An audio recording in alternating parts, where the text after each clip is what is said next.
The Best Seat in Second Grade by Katharine and Kenah. Pictures by Abby Carter. Hamster Helper. Sam had the best seat in second grade. He sat at the back of room 75. He did not sit near the globe or the dinosaur models or the paper pioneer fort. Sam sat beside George Washington. George Washington was small and round and the color of honey, and he sneezed. George Washington was a hamster.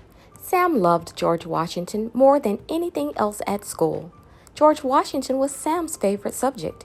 Sam's teacher, Mr. Hopper, asked, "Who knows something about lava?" "It pops out of volcanoes," said Sam, "the way George Washington pops out of his nest." Someone in the front row giggled. "Good answer," said Mr. Hopper. Every Monday, Mr. Hopper picked a new hamster helper. The hamster helper got to feed George Washington. The hamster helper got to make toys out of boxes and tubes. The hamster helper got to play with George Washington. "Please, please, oh please," Sam groaned. "Pick me." He crossed his fingers and held his breath. Mr. Hopper reached into the bowl of names. "Miguel," he said, "you are our new hamster helper."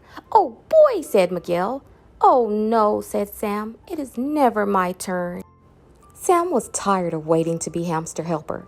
He was sure George Washington was tired of his cage. Sam wanted to show George Washington the world outside of room 75. "Don't forget," Mr. Hopper reminded his class, "tomorrow is our trip to the Science Museum. Bring your coats, bring your lunches, and bring your permission slips." Sam decided to bring something extra. Pocket Rider. The Science Museum was busy and bright and crowded. "Stay in your groups," called Mr. Hopper. "The animal sticker on your name tag will tell you which group you are in. Grasshoppers, stick together. Frogs, stick together. Dolphins, stick together. We don't want anyone to get lost." "Sam," said Nina, "where's your name tag?" "In my coat," Sam replied. He reached deep into his pocket and patted George Washington. Sam looked at the sticker on his name tag. "I'm a grasshopper." "Good," said Nina. "I am too." The grasshoppers and frogs and dolphins hung up their coats. "Sam," said Ollie, "it's warm in here. Why don't you take off your coat?" "I can't," Sam said quickly. "I might catch a cold." George Washington sneezed. "Hurry up," called Sophie. "We are going to the star show at the planetarium." Sam followed the other grasshoppers. He walked slowly and kept his hand over his pocket. The planetarium was round and dark. The class wiggled and waited in rows of seats. When the first star twinkled above, Sam took George Washington out of his pocket. "Make a wish," he whispered. George Washington sneezed. No one noticed George Washington. When the grasshoppers whirled through the wind tunnel, George Washington's whiskers blew backward. When the grasshoppers made faces in front of the funny mirrors, George Washington looked like a furry beach ball with huge eyes. No one noticed George Washington. The grasshoppers climbed through a giant seashell. They peered into homes of the future. They poked and laughed at bubbles or blast. George Washington watched and listened and sneezed. Finally, Ollie sat on a bench. "I can't walk another step," he said. "I'm hungry," said Nina. "I'm thirsty," said Miguel. "Me too," grumbled Sophie. Sam did not want to eat lunch. George Washington might smell something yummy and pop right out of his pocket. "I'll catch up with you later," Sam said as he dashed down the hall. "But Sam," Nina called, "where are you going? Grasshoppers are supposed to stick together." The Animal Zone. Sam ran upstairs and saw a sign for the Animal Zone. He took a deep breath and said, "Wait until you see what is here." Sam held up George Washington in front of each display. They looked at baby rabbits and baby chicks. George Washington sneezed.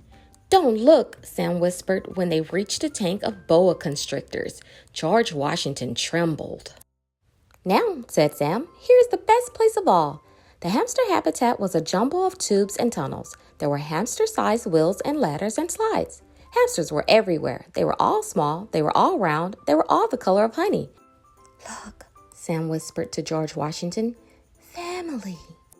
Footsteps clattered down the hall as the rest of the grasshoppers rushed toward Sam. "There you are, Sam," they shouted. "Are you all right?" "I'm fine," said Sam. "I was just showing the hamsters to—" He stopped talking. George Washington was in his hands. George Washington was right in front of Ollie, Miguel, Sophie, and Nina. everyone noticed George Washington. "Sam," cried Nina, "what have you done?" Before he could answer, George Washington jumped out of Sam's hands and into the hamster habitat. Sam's favorite subject. Sam screamed. He did not move. "Oh no!" Sophie groaned. Ollie yelled at Sam. Nina yelled at Ollie. Miguel shouted, "Help!" Mr. Hopper hurried up the stairs to the animal zone. The frogs and dolphins followed right behind him. "What's wrong?" called Mr. Hopper. The grasshoppers pointed to Sam. He pointed to the hamster habitat. Sam moaned, "He's gone." "Who?" asked Mr. Hopper. "George Washington," mumbled Sam. "He's in there." Everybody stared at the sea of busy hamsters. "There are too many of them," said the frogs. "We'll never find him," said the dolphins. "We have to try," said the grasshoppers. Sam's whole class spread out around the sides of the hamster habitat. "Look for something small," said Ollie. "And round," said Miguel. "And the color of honey," said Sophie.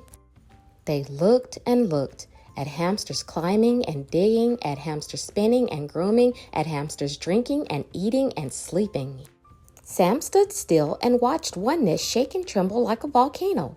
Suddenly a hamster popped out of the nest, just like lava. The hamster was small and round and the color of honey, and it sneezed. "George Washington!" cried Sam. He reached down and scooped their hamster into his hands. Nina said, "I knew we'd find him." George Washington is Sam's favorite subject. The next day, Sam carried George Washington's cage to the front of room 75. "I think he might be safer near you," he said. Mr. Hopper smiled. "Good idea." Sam walked slowly back to his seat. "Class," asked Mr. Hopper, "can you think of anything else we should move up front?" "Sam!" yelled the frogs and dolphins and all of the grasshoppers. "Good answer," said Mr. Hopper. George Washington sneezed. Sam grinned and pushed his desk to the front of room 75. For the rest of the year, he sat between his teacher and George Washington. Sam had the best seat in second grade. The end.